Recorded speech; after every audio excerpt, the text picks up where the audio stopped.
Vayamos ahora a otra información, esto que tiene que ver con algo que también preocupa y mucho, porque el Metrobús actualmente se convierte en un verdadero problema, no solo por lo que conlleva en sí para los frentistas principalmente y para los conductores las obras en particular, sino que ahora ya va básicamente camino a convertirse en una obra a medias, o sea, no es ni Metrobús ni avenida. Está en el peor de sus, o en la peor de sus fases, básicamente. La mesa de crisis empieza a trabajar y espera reunirse con el representante de Mota Engil de forma tal a llegar a un acuerdo. Según el gerente de proyectos del Metrobús, Guillermo Alcaraz, la empresa Mota Engil a través de un comunicado había aclarado que las obras no paran, mientras concluyen las negociaciones y que no existe intención de abandonar el país. Que es algo que creo que ya tranquiliza bastante a la ciudadanía. Si uno estuvo por zona horas este sábado y este domingo, se pudo apreciar de que estuvieron trabajando, ¿verdad?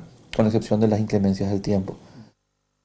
Alcaraz sostuvo que existe buena predisposición de todas las partes afectadas en el proyecto para dar continuidad a las obras del Metrobús. Confirmó que los frentistas formarán parte de la mesa de crisis instalada.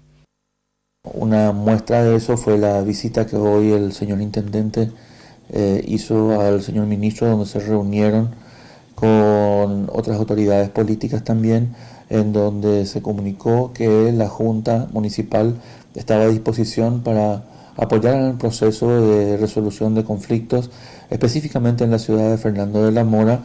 Se está buscando a los representantes que van a estar hablando por los frentistas junto con el señor intendente para ir dirimiendo los conflictos.